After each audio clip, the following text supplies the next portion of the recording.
a very warm welcome to the Al Arabiya News headquarters. Tom, thank you very much. We've just seen your seats. We're going to be looking at some pictures of them in just a moment. You've got the certificate to operate as an airline. You've got a very smart new uniform. You've hired some crew. When are we going to see the first Riyadh Air plane take off with some passengers on board? So this is super exciting. This has been nearly 3 years in the making up to now. And by the end of this year, we want to be up in the skies. But if I quickly recap the story to date, March of 2023, His Royal Highness the Crown Prince decrees the establishment of the new national carrier. Shortly after that, we announced our first aircraft order, 72 Boeing 787 Dreamliners. At the Paris Air Show that year, we revealed our first livery, and it was designed to proudly stand out in the crowd, elegance, refinement, and to make a very positive statement of what we were all about. In November, in Dubai Air Show that year, second livery. People said, 2 liveries, why? And of course we said, because we can. But the reality was it was about making that statement of being proud to present a full service carrier that stands out for refinement, elegance and grace. Followed then in 2024, Paris Fashion Week, never been done before, cabin crew fashion.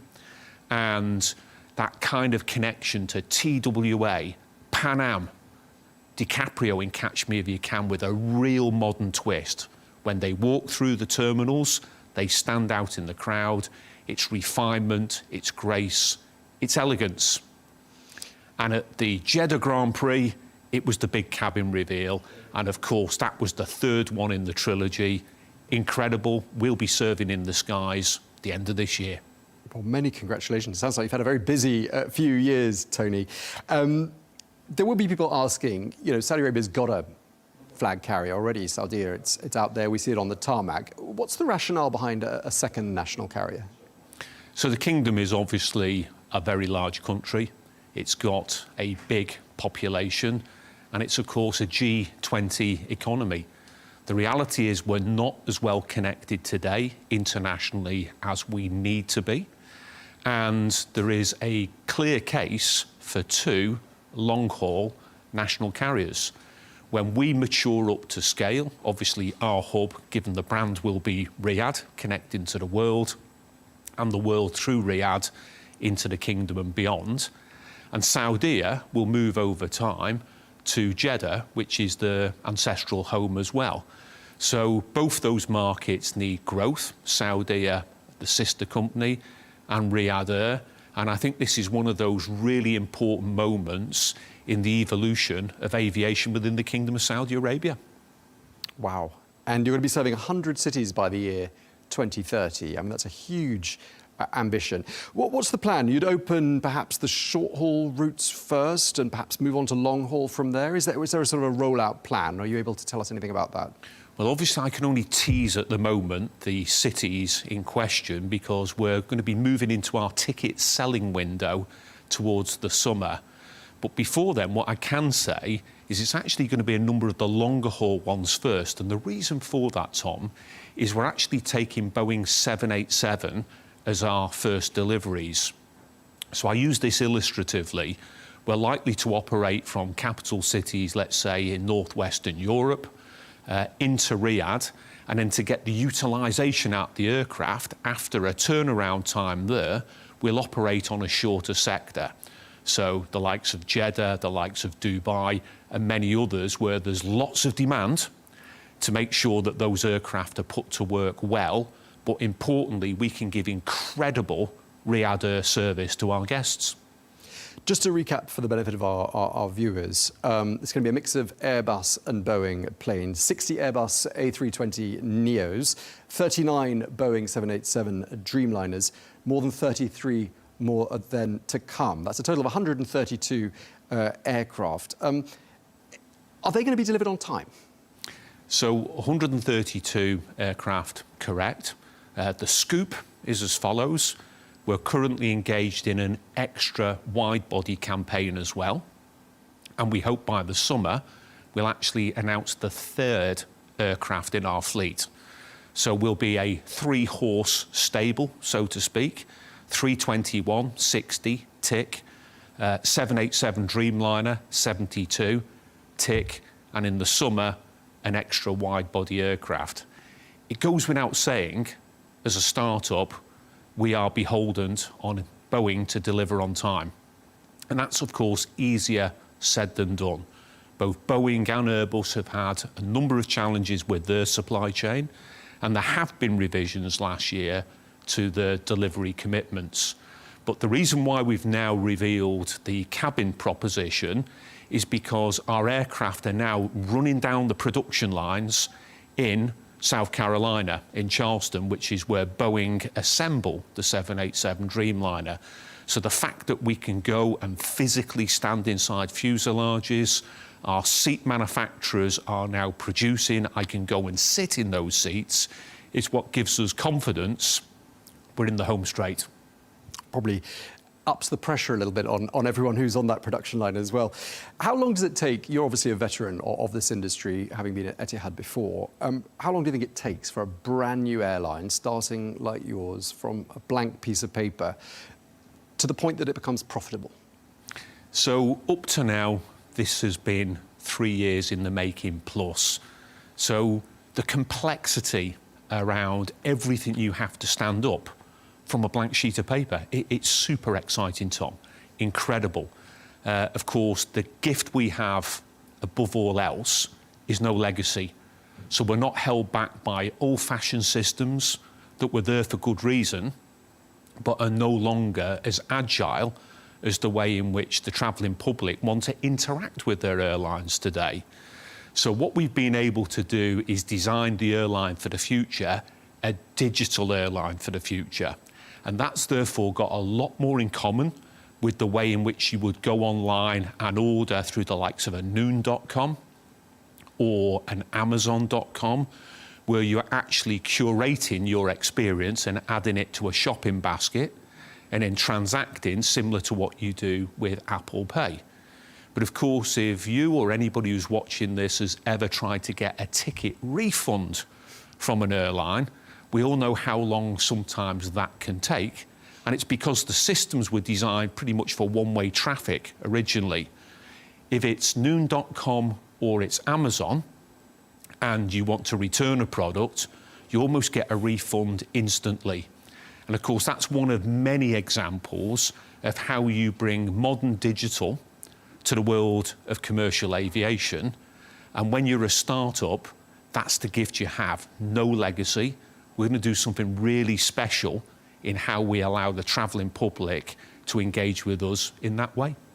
And you're launching at a time when everyone's talking about AI. You probably get asked this a lot, but I'm trying to imagine there must be scope, isn't there, for using AI and possibly in those booking systems you mentioned, but in other ways as well, perhaps with yield management, perhaps with pricing models. Are you seeing room for the use of AI in basically how RX is managed? So massively so. We've been working with some super innovative boutique digital organisations, and it's how you bring technology that's available today that uses AI into curating experiences. So if we think about the world of the concierge, if one goes to a hotel concierge and asks a question, that gives the concierge context. So if I go and I ask, where is there an incredible Italian restaurant? The concierge now knows I want to dine. But what a good concierge will do is say, well, here's my recommendation, but also there's a theatre around the corner and there's a remarkable stage show on it. And if I show interest in both the restaurant and the theatre, he might then say, and also there's a late night spot after the theatre finishes. So he's curating the optionality, the proposition of an experience. Now, what we're going to use AI for is exactly that. If you put, let's say, Riyadh into the shopping basket from an international city with Riyadh Air, because it has the date and the destination, that's context. What the AI concierge will do is then say, it's Riyadh season. here's all the following experiences that are available at that point in time. And if you want to add them to the shopping basket, you can do. If you want to put your whole family into the one order, as opposed to everybody has to do it separately, you can do. If one of the family members then changes his or her mind later on, you can take them out of the order and you get an instant credit, just like you would do with Amazon or with noon.com. Modern technology, the world of commercial aviation, is the next big step. Yeah, it sounds like you're launching at exactly the right moment. Just talking about tech, and in terms of the passenger's experience, we've seen some press releases about the new product, the seats in all 4 classes, because there's going to be first, business, premium economy, and economy, if my memory serves me correctly. One of the things that really struck me is that sound system in flight. I think it's in business class, where, and possibly in first as well, where people won't hear the music or the film soundtrack of what's happening beside them, but they won't need a headset either. How does that work? Well, I'm glad you described it the way you did, Tom, because you described first class, and that's what everybody thought when it was our reveal. The front row is actually our business elite, and we've deliberately tried to raise the bar in each of our product offerings almost to the next level.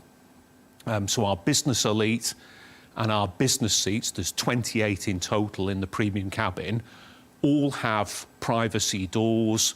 They all have unique suites with our canopy twist over the top. So this unique piece of design signature, which is symbolic of the Bedouin tent when it's pegged at either side, how it goes taut, and it presents a canopy twist, the canopy of the roof. That's your personal space. Inside, at the business elite end, 32-inch super high definition 4K OLED screens. But the point you referred to, it has a system built into all the headrests. It's actually called Euphony, and it uses an incredible French sound technology produced by a company called DVLet. And what that allows is hi-fi standard experience, but the clever bit is it's zonal. So you can't hear what I'm listening to on the seat next to you, and I can't hear what you're listening to. You could be streaming it from Spotify, from your personal device. You could be listening to in-flight entertainment experience, or you could be streaming from your device onto that 4K stream as well. So next generation of 38,000 feet entertainment. It's come a long way, hasn't it, since those rubber tubes that they used to have in the sort of the 70s and 80s on planes for listening to music.